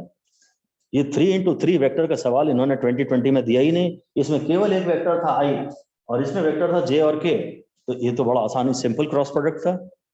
इसके न्यूमेरिकल में आपको प्रॉब्लम नहीं आएगी, जहां आपको रिजॉल्व करना पड़ेगा वहां प्रॉब्लम आएगी। क्रॉस प्रोडक्ट लेना इज सर्टेनली प्रिटी इजी। आई जे के साइक्लिक ऑर्डर में ले लो और आई क्रॉस आई और जे क्रॉस जे और के क्रॉस के, ये वाले टर्म जीरो होते हैं। आई क्रॉस जे और जे क्रॉस के और के क्रॉस आई ये होते हैं कुछ कुछ। इतना सा याद रखने से क्रॉस प्रोडक्ट का न्यूमेरिकल बड़ी आसानी से बन जाता है। इसमें किसी को प्रॉब्लम नहीं आएगी। इसमें जरूर काफी समय तक प्रॉब्लम आएगी क्योंकि आपको रिजॉल्व करना है, क्योंकि रिजॉल्व करना है और रेजोल्यूशन के नाम पे अभी तक भी हमें कॉन्फिडेंस नहीं है। ये तो आप दिमाग लगाना ही नहीं कि मैं आर को रिजॉल्व करूं कि एफ को रिजॉल्व करूं, वो शायद धीरे धीरे खुद ही समझ में आने लगेगा। आइडियली आप किसी को भी कर सकते हैं, किसी को भी रिजॉल्व कर सकते हैं, पर जो करना आसान है वो मैंने आपको बताया कि जो एक ही अगर कोई इंक्लाइंड हो तो उसको रिजॉल्व कर लेना। यहां मैं दोनों को रिजॉल्व करके आपको दिखाता। Where r perpendicular r sin theta is the perpendicular distance of the line of action। अब देखिए, अब हाँ मेरा ये कहना है कि मैं तो नॉर्मली f को ही रिजॉल्व करता हूँ, कर तो कुछ भी सकता हूं, पर मैं इनिशियली ये रूल बना रहा हूं कि चलो मैं केवल f को ही रिजॉल्व करूंगा। तो करते क्या है हम लोग, f की ना, f की ये एक लाइन ऑफ एक्शन बोलते हैं इसे, इसको आगे और पीछे बढ़ा लेते हैं। ये line of action of force है, इसको थोड़ा आगे भी बढ़ा सकते हैं और थोड़ा पीछे भी बढ़ा सकते हैं। अब आपको ओरिजिन के अबाउट टॉर्क चाहिए ना, तो ओरिजिन से इस लाइन ऑफ एक्शन पे परपेंडिकुलर ड्रॉ करिए। ये सब मैं भी आपको स्टेप्स लिखवाऊंगा, इसके न्यूमेरिकल के स्टेप्स में लिखवाऊंगा। इनिशियली तो मैं कहूंगा कि आप केवल फोर्स को रिजॉल्व करना, नहीं फोर्स की लाइन ऑफ एक्शन आगे पीछे बढ़ाना मैं लिखवाऊंगा। अभी पहले पढ़ लूं जरा। फोर्स की लाइन ऑफ एक्शन को आगे पीछे बढ़ा देना। अगर आपको ओरिजिन के अबाउट टॉर्क चाहिए ना, तो ओरिजिन से इस लाइन पे परपेंडिकुलर ड्रॉ करना, ओरिजिन से इस लाइन पे परपेंडिकुलर ड्रॉ करना। अब अगर ये एंगल थीटा है तो ये एंगल भी थीटा है। अब मुझे वो परपेंडिकुलर डिस्टेंस चाहिए ना, फोर्स तो इस लाइन के अलावा पूरा काम कर रहा है। और यहां से मैं इस ट्रायंगल में अगर देखूं तो एंगल 90 डिग्री है, ये आर है, तो थीटा के सामने वाली साइड आर साइन थीटा होती है ना। मैं इस एक्चुअली आर को रिजॉल्व कर रहा हूं आपकी बात। थीटा के सामने इस ट्रायंगल में राइट एंगल ट्रायंगल, क्योंकि एक एंगल 90 डिग्री है, थीटा के सामने वाली साइड आर साइन थीटा, तो शायद मुझे फोर्स को आर साइन थीटा से मल्टीप्लाई करना है, ये डिस्टेंस आर साइन थीटा। ये चीजें बहुत टफ लगती हैं इनिशियली, रिजोल्यूशन का नाम आया और टफ लगी, पर 5-6 सवालों के लिए आपको वेट करना पड़ेगा, तब जाके आपको इसमें कॉन्फिडेंस आएगा। सर ये आर साइन थीटा फिर से समझा दीजिए। थीटा के सामने एक ट्रायंगल में, एक राइट एंगल ट्रायंगल में जो थीटा के सामने होता है वो परपेंडिकुलर होता है, और ये एंगल 90 डिग्री है, और ये हाइपोटेन्यूज होता है, और ये बेस होता है। तो अगर मैं साइन थीटा लूंगा तो वो परपेंडिकुलर अपॉन हाइपोटेन्यूज होगा, तो परपेंडिकुलर हो गया हाइपोटेन्यूज का साइन थीटा। इस ट्रायंगल में भी परपेंडिकुलर इज ऑलवेज हाइपोटेन्यूज का साइन थीटा। थीटा के सामने वाली जो साइड है वो परपेंडिकुलर है और वो हाइपोटेन्यूज का साइन थीटा है। Side in a right angle triangle, in a right angled triangle, side opposite to theta, ये भी कायदे से तो 5 स्टार वाली चीज है, side opposite to theta is perpendicular. Theta के जो सामने साइड है वो परपेंडिकुलर है and is equal to hypotenuse का sin थीटा। थीटा के सामने जो है वो परपेंडिकुलर है, 90 के सामने जो है वो हाइपोटेन्यूज है, और ये साइड में जो साइड है, साइड वाली जो है कॉस, ये बेस है, सामने परपेंडिकुलर, कोने में बेस, तो थीटा के सामने परपेंडिकुलर आता है और इधर कोने में बेस आता है। जो बेस है वो, जो बेस होता है वो हाइपोटेन्यूज का cos थीटा होता है। जो बेस है वो हाइपोटेन्यूज का cos थीटा होता है। हम लोग हाइपोटेन्यूज को रिजॉल्व करते हैं, हम लोग हाइपोटेन्यूज को रिजॉल्व करते हैं। हाइपोटेन्यूज में ये जो साइड है ये बेस है ट्रायंगल का, और ये परपेंडिकुलर है, जो परपेंडिकुलर है हाइपोटेन्यूज का साइन थीटा होता है। ये स्टैंडर्ड रिजल्ट आप याद करें। रेजोल्यूशन का यही तो तरीका है, बस अगर इतना आपको आता है कि कौन साइन थीटा और कौन कॉस थीटा है तो फिर कोई प्रॉब्लम बची नहीं। रेजोल्यूशन के नाम से हम लोगों को कभी भी कॉन्फिडेंस नहीं आ पाता, क्योंकि कभी भी हमने इसको अपने आप को समझाने के लिए पर्याप्त समय नहीं दिया होता।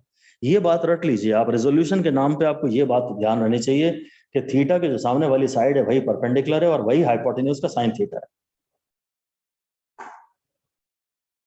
और ये वाली साइड है इधर कोने में, एक तो हो गया हाइपोटेन्यूज, सामने वाला हो गया परपेंडिकुलर, जो कोने में पड़ा हुआ है, जो बचा खुचा वो बेस है, वो हाइपोटेन्यूज का cos थीटा होता है। हम लोग हमेशा हाइपोटेन्यूज को रिजॉल्व करते हैं। हाइपोटेन्यूज के दो बच्चे आते हैं, एक r sin थीटा, एक हाइपोटेन्यूज का sin थीटा, एक हाइपोटेन्यूज का cos थीटा। बस, तो हेडिंग दे दीजिए आप, steps to calculate torque. Steps to calculate torque, steps to calculate torque. तो नंबर 1 तो यही लिख दीजिए, नंबर 1 लिख दीजिए,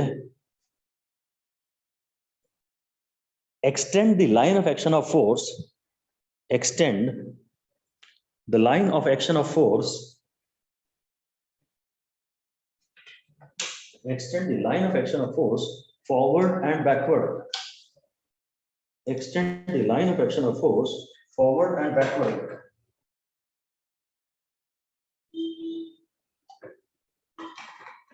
ये फोर्स की जो भी लाइन है ना, अब इसको आगे पीछे बढ़ा दीजिए, थोड़ा आगे बढ़ा दीजिए, थोड़ा पीछे बढ़ा दीजिए। क्या ये, नहीं तो ये लाइन यहाँ पे आती नहीं ना। हमेशा यही काम करिए आप लोग कि फोर्स की लाइन को थोड़ा आगे पीछे बढ़ा दीजिए और इसका नाम रख दीजिए line of action of force. Force तो इसी लाइन के अलाउंग काम कर रहा है ना। और नंबर 2 में लिख दीजिए कि drop a perpendicular, drop a perpendicular from O, drop a perpendicular from O on this line, drop a perpendicular from O on the above line. O से इस लाइन पे परपेंडिकुलर ड्रॉप करिए, इसको बकायदा 90 डिग्री लिखिए भी। O से इस लाइन पे परपेंडिकुलर ड्रॉप करिए और ब्रैकेट में लिख दीजिए O हमने क्यों लिया, कैसे लिया? If we have to calculate the torque of the above force about O, yeah, O is the point about which we have to calculate the torque of the above force. O is the point about which we have to calculate the torque of the above force. About which we have to calculate the torque of the above force. ये है, इस force की पहले line of action बनाई मैंने, आगे पीछे बढ़ा दिया, लाइन ऑफ एक्शन बनाई, फिर जिस पॉइंट के बाद टॉर्क निकालनी है इस फोर्स की, वहां से परपेंडिकुलर ड्रॉप किया और बस फिर फोर्स ये वाला लिया और परपेंडिकुलर डिस्टेंस से मल्टीप्लाई करते हैं। टॉर्क का फॉर्मूला बेसिकली ये होता है फोर्स इनटू ये इनटू है, क्रॉस कुछ नहीं, फोर्स इनटू परपेंडिकुलर डिस्टेंस। मैं तो टॉर्क का बेसिकली यही फॉर्मूला, केवल ये फॉर्मूला देना चाहता हूँ। टॉर्क का फॉर्मूला है, फोर्स को पूरा लीजिए, फोर्स को परपेंडिकुलर डिस्टेंस से मल्टीप्लाई कर दीजिए। यहाँ ये इंप्लाइड है, अगर हम पूरा बोले तो ये इंप्लाइड है, perpendicular distance between the line of action of force, between the line of action of force and the point about which torque is to be calculated.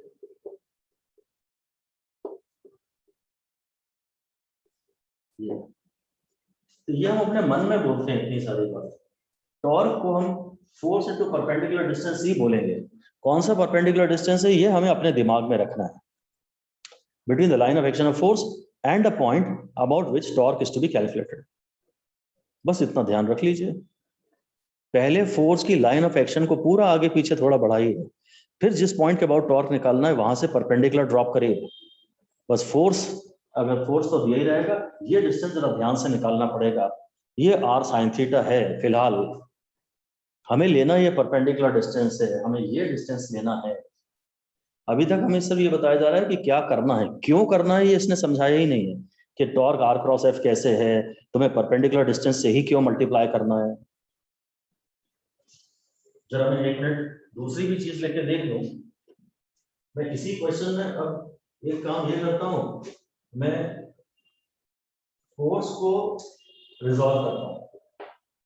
मैं फोर्स को रिजॉल्व करता हूं, शायद अगर ये थीटा है, नहीं ये तो एफ है, ये एफ है, तो ये हो जाएगा एफ कॉस थीटा और ये हो जाएगा एफ साइन थीटा। अगला नया डायग्राम बना लो, नया डायग्राम बना लो कि अगर हम फोर्स को रिजॉल्व करेंगे तो क्या होगा। ये बहुत क्लियरली मेरे ख्याल से यहाँ पे दिया तो नहीं है। हम r को भी रिजॉल्व कर सकते हैं और हम f को भी रिजॉल्व कर सकते हैं। अब जरा ध्यान से देखो, मैंने इस फोर्स को रिजॉल्व कर लिया, इधर कोने में cos और साइड में साइन। रेजोल्यूशन का ये भी तरीका है कि जहां से एंगल थीटा बन रहा है वहां कोने में cos कंपोनेंट आता है, क्योंकि अगर मैं ट्रायंगल पूरा बना दूंगा ना तो ये ट्रायंगल का बेस आएगा और ये परपेंडिकुलर आएगा, और जो ये है वही ये है, ये f है। तुम तो यही याद करो, पूरा ट्रायंगल मैं नहीं बना रहा फिलहाल, कोने में cos आता है और साइड में साइन आता है। जिस डायरेक्शन से एंगल थीटा बनता है वहां कोने में cos आता है, क्योंकि वहां ट्रायंगल का बेस होता है, और साइड में या सामने एक्चुअली ट्रायंगल का परपेंडिकुलर आता है। एक राइट एंगल ट्रायंगल तो हमें खैर बनाना ही पड़ेगा। तो मैंने मान लिया कि आपको f cos थीटा और f sin थीटा समझ में आ गया। अब इसके आगे लिख दीजिए एक छोटी सी सब heading, torque of f cos theta, torque of f cos theta about O। बड़ा इंटरेस्टिंग डिस्कशन है ये, torque of f cos theta about O। तो भाई मैं पहले तो इसकी अगर टॉर्क चाह रहा हूं तो इसकी लाइन ऑफ एक्शन बनाऊंगा, और इसकी लाइन ऑफ एक्शन तो ओरिजिन से ही गुजर रही है, तो इसकी लाइन ऑफ एक्शन का O से कोई परपेंडिकुलर डिस्टेंस है ही नहीं, परपेंडिकुलर डिस्टेंस इज 0। अगर जिस टॉर्क की आप बात कर रहे हैं f cos थीटा की, वो होगा फोर्स इनटू परपेंडिकुलर डिस्टेंस। पर फोर्स तो f cos थीटा है, पर परपेंडिकुलर डिस्टेंस है 0, तो ये टॉर्क है 0। मैं f cos थीटा की टॉर्क अलग देख लेता हूं और f sin थीटा की टॉर्क अलग देख लेता हूं, तो आप लिख दीजिए कि draw the line of action of f cos theta, draw the line of action of f cos theta and extend it forward and backward. Draw the line of action of f cos theta and extend it forward and backward. पहला step ये लिख दीजिए, पहले f cos theta की line of action को draw करिए और उसे थोड़ा आगे पीछे बढ़ा दीजिए, उसे थोड़ा आगे पीछे बढ़ा दीजिए। नाउ स्टेप नंबर 2 कर दीजिए, now drop a perpendicular from O on f on the above line of action. Drop a perpendicular from O on the above line of action. करना तो यही था, O से above line of action पे perpendicular draw करिए। और हम तो ये कर ही नहीं पाएंगे, हम ये नहीं कर पाएंगे।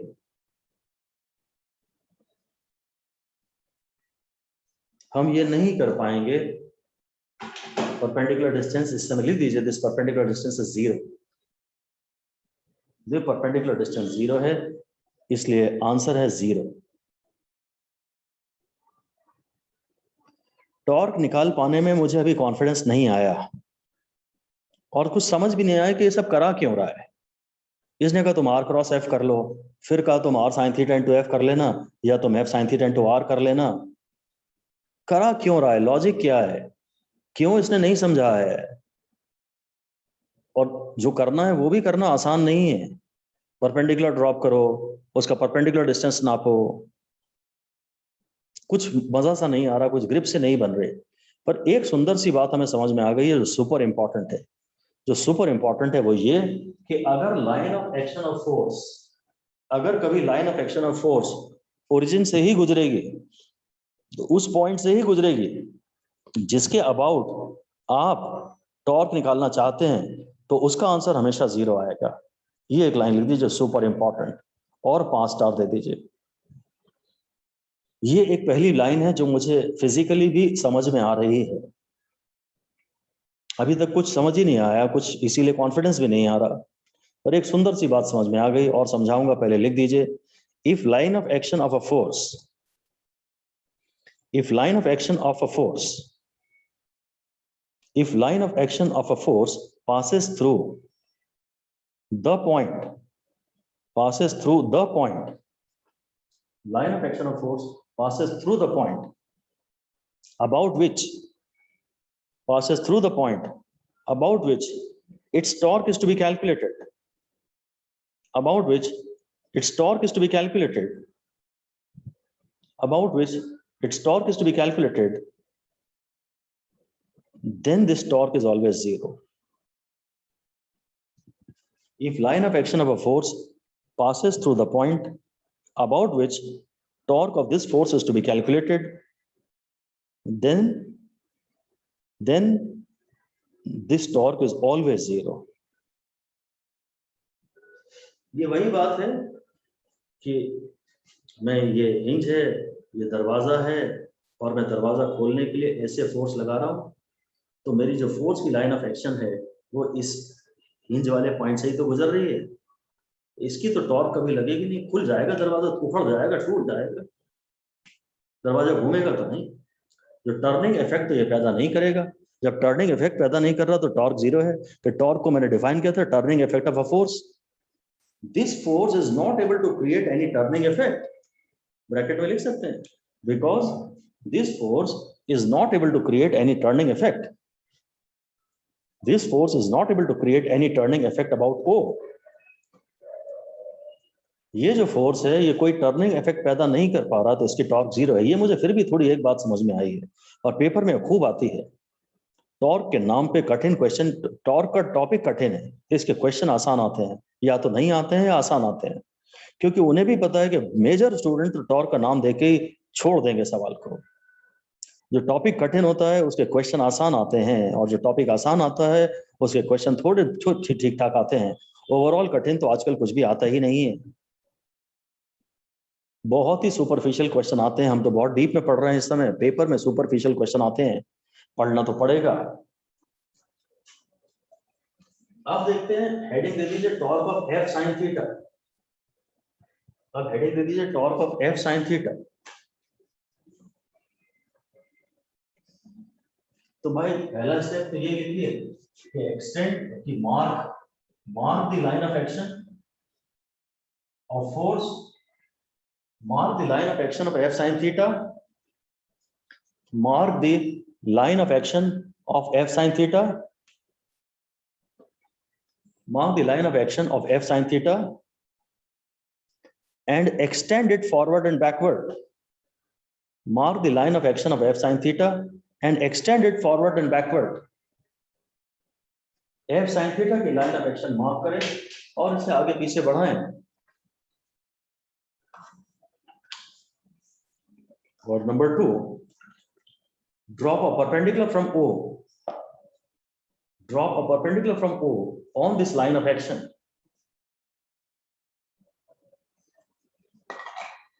Drop a perpendicular from O on this line of action. और ये तो ऑलरेडी परपेंडिकुलर ही है, ये एंगल 90 डिग्री है और ये एंगल भी 90 डिग्री ही है, ये परपेंडिकुलर ही है। मैंने f को रिजॉल्व किया था f cos थीटा और f sin थीटा में, f cos थीटा इसी के अराउंड था और f sin थीटा r के परपेंडिकुलर ही तो था।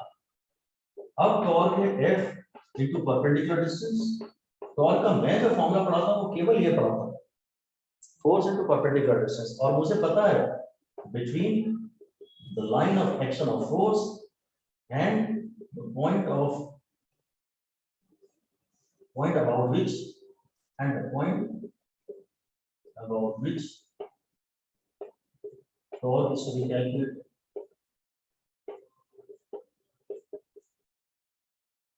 मैं कहता हूँ torque is force into perpendicular distance. जो मेरा अपना बेटर तरीका मुझे लगता है वो हमेशा एक बहुत सारे फॉर्मूले लेके क्या करेंगे समझ ही नहीं आएगा, क्या लगाएं, आर क्रॉस एफ लगाएं कि R into F sine theta लगाएं कि F into are sine theta लगाएं।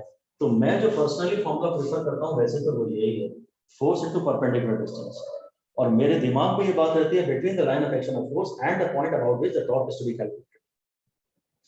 तो भाई इस समय जो फोर्स है वो तो एफ साइन थीटा है, और ये जो परपेंडिकुलर डिस्टेंस है ये आर आ गया, ये परपेंडिकुलर डिस्टेंस ही है। इसीलिए आप देख रहे हैं थोड़ी देर पहले आपने टॉर्क के मैग्नीट्यूड को लिखा था, टॉर्क है आर क्रॉस है, पर टॉर्क का मैग्नीट्यूड या तो F sine theta into R है या F into are sine theta है, ऐसा कुछ भी लिखा जा सकता है, या मतलब ऑफ कोर्स ये R into F sine theta भी लिखा जा सकता है। ये मैंने इसलिए लिख दिया ताकि तुम्हें लगे कि यार तुमने तो ऑर्डर भी रिवर्स कर दिया। यहाँ मैं ऑर्डर रिवर्स नहीं कर सकता, यहाँ तो मैं सिंपल मल्टीप्लिकेशन कर रहा हूँ, यहाँ मैं सिर्फ मैग्नीट्यूड्स को मल्टीप्लाई कर रहा हूँ, तो यहाँ मैं कुछ भी कर सकता हूँ, यहाँ ऑर्डर रिवर्स नहीं कर सकता। पर मैं या तो चाहूँ तो एफ को रिजॉल्व करूँ, चाहूँ तो मैं आर को रिजॉल्व करूँ, चाहूँ तो मैं आर इंटू एफ लिखूँ, चाहूँ तो मैं एफ इंटू आर लिखूँ, मतलब साइन थीटा के साथ। यहाँ सब चलता है क्योंकि यहाँ मैं मैग्नीट्यूड की बात कर रहा हूँ, तो मैं एफ के मैग्नीट्यूड की बात कर रहा हूँ, आर के मैग्नीट्यूड की बात कर रहा हूँ, यहाँ सब चलता है। ये क्रॉस, अब इस मल्टीप्लिकेशन को क्रॉस नहीं पढ़ते, ये जो बचपन से मल्टीप्लिकेशन पढ़ते हैं ये वही चीज है, यहाँ सिर्फ ये क्रॉस कहलाता है, यहाँ ये क्रॉस नहीं कहलाता है। ये कहानी है, हो गया फैसला। हमें तो समझ में आ भी रहा है कि यार असल में क्या है फोर्स का। देखो फोर्स में तुम, अब मैं समझाता हूं कि तुम्हें यहाँ पे आज तुम्हें ये क्लियर हो जाएगा कि कब तुम डॉट प्रोडक्ट लेते हो। पहले जब एक मिनट लाइन पढ़ लूं मैं, जो बचे वो पैराग्राफ पढ़ लूं, फिर मैं तुम्हें पूरी कहानी दोबारा समझाऊंगा। और क्यों साइन थीटा कंपोनेंट लिया हमने, क्यों क्रॉस लिया, हम वो भी समझाएंगे। हमें तो केवल ये कहा गया कि आप आर क्रॉस एफ कर दो तो टॉर्क निकल आए, तो कायदे से आपको भी ज्यादा दिमाग नहीं लगाना चाहिए, पर उसके बिना थोड़ा शांत होता भी नहीं है दिमाग, इसलिए मैं एक बार समझा दूंगा, उसके बाद आप दिमाग अपना शांत कर लें और क्यों ना पूछें। उसके बाद सिर्फ पूछें कि हाँ बताओ करना क्या है, क्या मार्क्स चाहिए तो क्या, समझना है तो क्यों। तो समझने में चीजें और कॉम्प्लेक्स ही होंगी, मैं समझाऊंगा जरूर सारे डाउट्स, कोई भी ऐसा डाउट नहीं है जो कि न समझाया जाए, समझाएंगे तो। पर फाइनली आपको उस एक्सप्लेनेशन को ड्रॉप कर देना चाहिए कि यार हमें इससे इंटरेस्ट नहीं है, हमें तो मार्क्स चाहिए, तो ये बता दो करना क्या है, स्टेप्स बता दो आपको। तो कहता है यार ये सब perpendicular distance of the line of action of F from the origin component of F in the direction perpendicular to R. तो ये कह रहा है note the torque is zero if R is zero. अच्छा हेडिंग दे दीजिए, एक heading दे दीजिए, write the conditions of torque to be zero, write the conditions of torque to be zero. Question है मतलब condition of torque to be zero. तो torque का फॉर्मूला है मैग्नीट्यूड का R into F sine theta. तो torque will be zero number one if torque will be zero if r is zero. Number two, if f is zero. Number three, sin theta is equal to zero. और sin का लिए मुझे graph पता है, theta या तो 0 degree हो तो भी sin थीटा 0 होता है, या थीटा 180 डिग्री हो तो भी sin थीटा 0 होता है। तो इन सभी कंडीशंस में टॉर्क 0 हो जाएगी। मैं इसी में ये भी ऐड कर देता हूं कि line of action of force, line of action of force ज्यादा काम एक्चुअली पेपर में तो यही आया करेगा, line of action of force passes through O. मतलब ये r sin theta is equal to 0 की बात कर रहे हैं,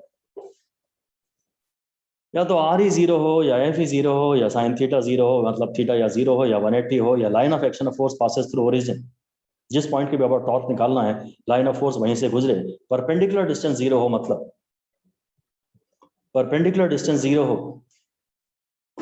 अगर एक मैं फोर्स यहां से लगा रहा हूं और ये इस पॉइंट के बाद टॉर्क निकालनी है तो आ जाएगी, क्योंकि यहाँ परपेंडिकुलर डिस्टेंस है, पर इस पॉइंट के बाद टॉर्क निकालनी है तो नहीं आएगी, क्योंकि यहाँ परपेंडिकुलर डिस्टेंस नहीं, ये परपेंडिकुलर डिस्टेंस है तो टॉर्क आएगी, इस पॉइंट के बाद टॉर्क आएगी, इस पॉइंट के बाद टॉर्क नहीं आएगी। यहाँ तो इतना परपेंडिकुलर डिस्टेंस मिल गया ना। परपेंडिकुलर डिस्टेंस अगर जीरो हो तो टॉर्क नहीं आएगी। परपेंडिकुलर डिस्टेंस जीरो हो मतलब यही केस है कि आप यहाँ दरवाजे को ऐसा खींच रहे हो, force, line of action of force origin से ही गुजर रही है। तो कह रहा है कि ये कि in the direct note that tau is equal to 0 इफ r is 0, f is 0, theta is 0 या 180 हो। thus the moment of force vanishes if either the magnitude of force is 0 or if the line of action of force passes through the origin। असली काम की बात इसने बोल दी कि या तो फोर्स ही नहीं लगाया तुमने, जब फोर्स ही नहीं लगाया तो मोमेंट ऑफ फोर्स कहां से होगा, और if the line of action of force passes through the origin. ये बड़ी काम की लाइन थी, हम इस पर सुपर इंपॉर्टेंट लिख चुके हैं। कहता है one may note that since r cross f is a vector quantity, property is a vector product of two vectors apply on it। ठीक है, जितना भी वेक्टर क्वांटिटीज या वेक्टर प्रोडक्ट के प्रॉपर्टीज थी वो सारी यहाँ लागू होंगी। If the direction of f is reversed, the direction of moment of force is reversed। if the direction of both is reversed, the direction of moment of force is the same। Torque एक अगर खाली पलटोगे तो torque की direction पलट जाएगी। Torque के r cross है, अगर एक पलटोगे तो टॉर्क की डायरेक्शन पलट जाएगी, और अगर दोनों पलटोगे तो टॉर्क की डायरेक्शन सेम रहेगी। भाई मेरे को मालूम है I क्रॉस J K होता है, ये I है, ये J है, ये K है, मुझे पता है I क्रॉस J K होता है। अगर मैं ये I को माइनस I कर दूं और क्रॉस J कर दूं तो ये एक प्रकार से ये तो J क्रॉस I है, A cross B minus B cross A होगा ना, तो J क्रॉस I है, तो J क्रॉस I तो उल्टा चलेगा, ये तो माइनस K हो जाएगा। ये किसी एक को पलटा, इस एक को पलटा तो मैं तो इसे ऐसा नहीं कह सकता था कि भाई इसको माइनस भाग है और I क्रॉस J कहता है, तो ये माइनस K हो जाएगा। ये एक्सप्लेनेशन बेटर है, ये वाली बेटर है। अब अगर मैं minus I cross minus J करूंगा तो ये माइनस माइनस प्लस हो जाएगा, ये प्लस I क्रॉस J। तुम किसी एक की डायरेक्शन पलटोगे तो क्रॉस प्रोडक्ट की डायरेक्शन पलट जाएगी, और तुम दोनों वेक्टर्स की डायरेक्शन पलट दोगे तो क्रॉस प्रोडक्ट की डायरेक्शन सेम रहेगी। ये सब तो ठीक है, ये सब तो हम संभाल लेंगे। अब मैं सबसे इंपॉर्टेंट बात बताने वाला हूं जो कि डायरेक्टली एनसीईआरटी में नहीं दी गई, ये बड़ा छोटा सा डिस्कशन है और हमें समझ में आएगा कि कब हम डॉट प्रोडक्ट लेते हैं और कब हम क्रॉस प्रोडक्ट लेते हैं, और हमने वर्क निकालने के लिए डॉट प्रोडक्ट क्यों लिया और टॉर्क निकालने के लिए क्रॉस प्रोडक्ट क्यों लिया। ये बात डायरेक्टली डिस्कशन यहाँ है नहीं एनसीईआरटी में, and you are not supposed to know. आपको तो सिर्फ ये करना है कि अगर वर्क निकालना है तो आप डॉट प्रोडक्ट ले लीजिए, और अगर आपको टॉर्क निकालनी है तो आप क्रॉस प्रोडक्ट ले लीजिए। क्यों आप ना पूछें, यही हमें एनसीईआरटी चाहती है कि वर्क चाहिए तो एफ डॉट आर और टॉर्क चाहिए तो आर क्रॉस एफ। इसको मैं आर डॉट एफ भी लिख सकता हूँ क्योंकि डॉट प्रोडक्ट तो कॉम्यूटेटिव होता है। वर्क चाहिए तो डॉट प्रोडक्ट ले लो आर और एफ का, और टॉर्क चाहिए तो आर और एफ का क्रॉस प्रोडक्ट ले लो। इसका रीजन मैं आपको बता रहा हूं कि हम ऐसा क्यों करते हैं। When do we take cross product and when do we take dot product. देखिए अगर ये एक ऑब्जेक्ट है और मैं इस पे यहाँ फोर्स लगा रहा हूँ और यहाँ डिस्प्लेसमेंट हो रहा है तो मुझे तो पता है कि F का कंपोनेंट, F के दो कंपोनेंट, ये थीटा है, ये F cos थीटा है और ये F sin थीटा है। या हेडिंग दे सकते हैं, अब आप लिख लीजिए, शायद दोबारा इसे पढ़ने की बहुत आवश्यकता तो नहीं पड़ेगी। हेडिंग दे दीजिए कि why is work a dot product। why is work a dot product। ये डायरेक्टली एनसीईआरटी में दिया नहीं है, इसलिए ये सिर्फ आपकी इंक्विजिटिवनेस को शांत करेगा, पर whys आर नॉट इंपॉर्टेंट। ठीक है, एक बार मैं समझा रहा हूं, मैंने इसको रिजॉल्व कर लिया, F cos theta sin theta. अब देखो F sin थीटा तो डिस्प्लेसमेंट के लिए जिम्मेदार है नहीं ना, लिख दीजिए यार F sin theta is not responsible for displacement. F sin theta is not responsible for displacement. भाई बॉडी तो यहीं चल रही है, जरूर only F cos theta is responsible for the displacement along the horizontal direction. सिर्फ F cos थीटा जो है that is responsible for displacement along the horizontal direction। इसलिए हम ये कहना चाहते हैं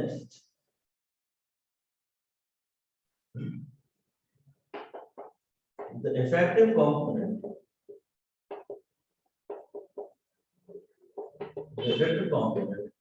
is the cos theta component.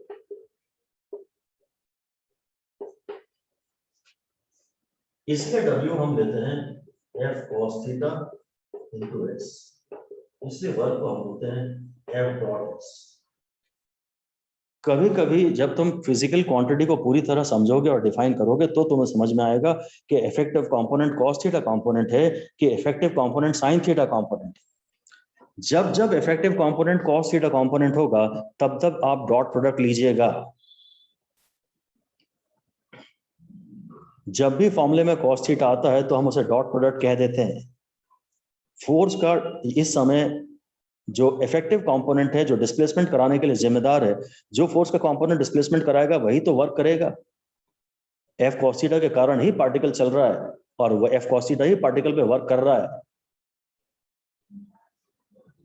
अब अगर मैं दरवाजे को खोलने की बात करूं, और ये F है और ये थीटा है, तो ये F cos थीटा है और ये F sin थीटा है, या अगली लाइन में लिख दीजिए, अगली हेडिंग दे दीजिए y is torque का क्रॉस प्रोडक्ट। ये तो बात कुछ हो गई, थोड़ी बहुत कुछ समझ में आ गई और इतनी काफी है। y is torque का क्रॉस प्रोडक्ट। अब वो डायग्राम बना लीजिए आप। ये हिंज है, ये पूरा डोर है, फोर्स हमने एक एंगल पे लगाया था, और बस अब आप साफ लिख दीजिए कि F cos theta is not able to create any turning effect. F cos theta is not able to create any turning effect on the door. F cos theta is not able to create any turning effect on the door. कोने में आता है cos और side में आता है sin. S for side, S for sin. K for कोना, K for cos. K for कोना, K for cos. S for side, S for sin. कोने में आता है cos और साइड में आता है sin. F cos थीटा तो दरवाजे को उखाड़ देगा भाई साहब। F cos थीटा दरवाजे को उखाड़ देगा। F cos थीटा कोई टर्निंग इफेक्ट पैदा नहीं करेगा, ट्रांसलेशन इफेक्ट पैदा कर सकता है। लिख दीजिए कि door opens up only due to F sin theta component. दरवाजा खुलता है केवल F sin थीटा कंपोनेंट के कारण। Door opens up only due to F sin theta component. बात खत्म हो गई, तो आप समझ गए। लिख दीजिए only F sin theta produces a turning effect on door, या बस only F sin theta produces a turning effect.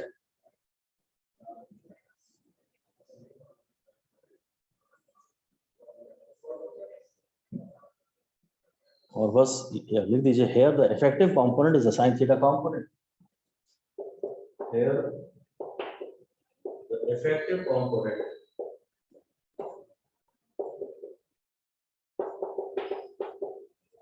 is the sin theta component. बात खत्म, फैसला हो गया। जब जब effective component sin theta component होगा, जब जब effective component sin theta component होगा, तब तक हम क्रॉस प्रोडक्ट लिया करेंगे। इसलिए टॉर्क है F डॉट S, टॉर्क है R क्रॉस, ये R है, R cross R into F sin theta. ये R क्रॉस F क्यों है, ये F क्रॉस R क्यों नहीं है, फिलहाल इसकी परवाह ना करें। ये R क्रॉस F क्यों है, ये F क्रॉस R क्यों नहीं है। अच्छा, यहाँ पे बिल्कुल इस पे टॉर्क लगाना चाहिए क्योंकि मैं वेक्टर टॉर्क की बात कर रहा हूँ। तो पहला तो फैसला ये होगा कि जब जब effective component cos theta component होगा हम लोग डॉट प्रोडक्ट लेंगे, और जब जब effective component sin theta component होगा तब तक हम लोग क्रॉस प्रोडक्ट लिया करेंगे। और दरवाजा खोलने में effective component sin theta component आ रहा है, इसलिए अब हम इसकी परवाह नहीं करेंगे कि यार तुमने ये क्रॉस प्रोडक्ट लेने को क्यों बोल दिया। ये हमें समझ में आया हो या ना आया हो, बस आपको इतना समझ में आना चाहिए कि हाँ आपके टीचर को इसका लॉजिक पता है और कुछ होती है इसकी लॉजिक। ये पूरी तरह आपको नहीं भी क्लियर है या आगे चल के याद नहीं भी रहेगी तो भी फर्क नहीं पड़ेगा। मैं रिवाइज करा देता हूँ। जब आप किसी क्वांटिटी को एक्चुअली डिस्कस करोगे, उसकी फिजिक्स को डिस्कस करोगे, तो आपको पता पड़ेगा कि effective component cos theta component है कि साइन थीटा कंपोनेंट है। तब जाके डिसाइड होगा कि डॉट प्रोडक्ट लेना है कि क्रॉस प्रोडक्ट लेना है।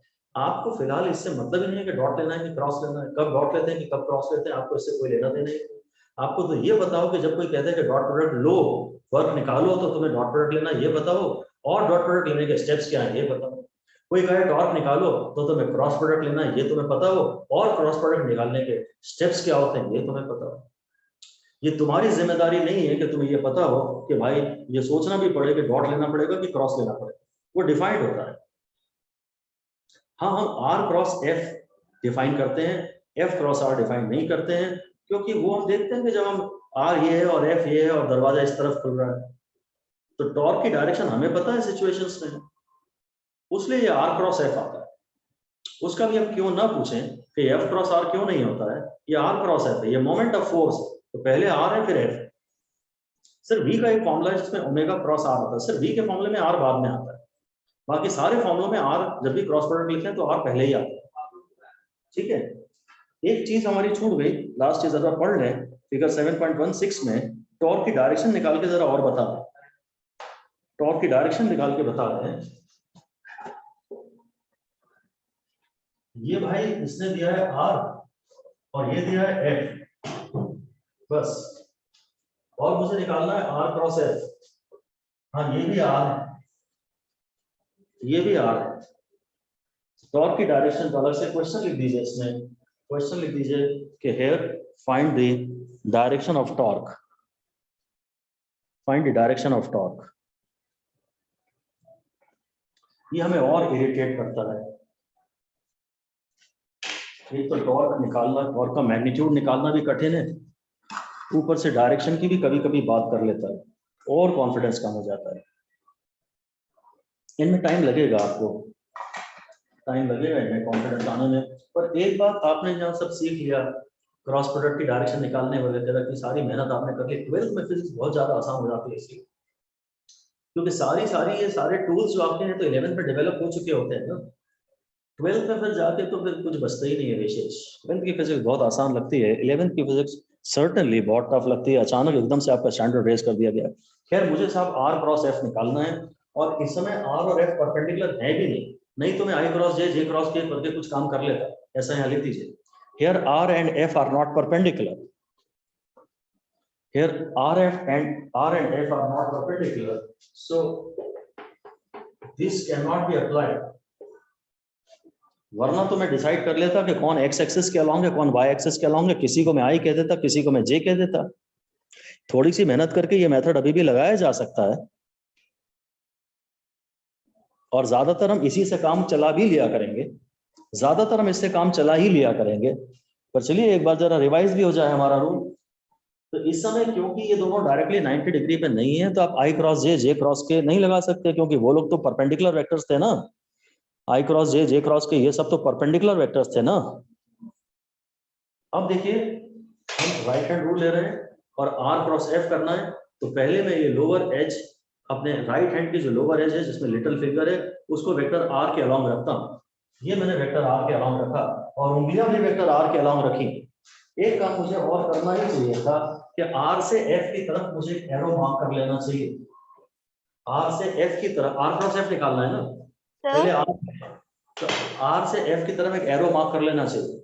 अब मैं ये उंगलियों को, राइट हैंड के पाम को और ये लोअर एज को आर से कोइंसाइड कराता हूँ, और अब उंगलियों को एफ की तरफ मोड़ देता हूँ, जो कि आसानी से मुड़ भी नहीं। इन उंगलियों को मैं एरो का पूरा कंटूर दे देता हूँ, एरो से कोइंसाइड करा देता हूँ, जो कि हो भी पा रहा है। तो अंगूठा जो है अब टॉर्क की डायरेक्शन दे देता है। ओरिजिन के अबाउट आपको टॉर्क चाहिए, टॉर्क एक्चुअली यहाँ पर है, अंगूठा यहाँ पर है, जिसको कि यहाँ मार्क किया जा सकता है, ये टॉर्क है।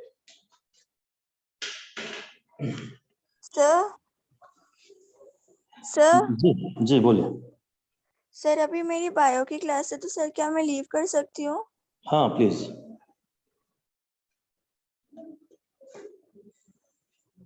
हमारा लेक्चर समाप्ति है। टॉर्क है आर क्रॉस एफ, ये डायरेक्शन डिसाइड हो चुकी है, ये आर है, ये एफ है, और ये टॉर्क की डायरेक्शन है, ये डिसाइड हो गया है। यही वाला पार्ट थोड़ा सा कठिन था।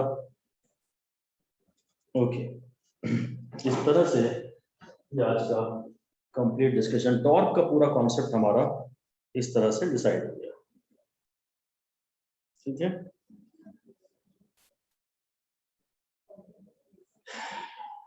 Alright, that's all for now guys, thank you.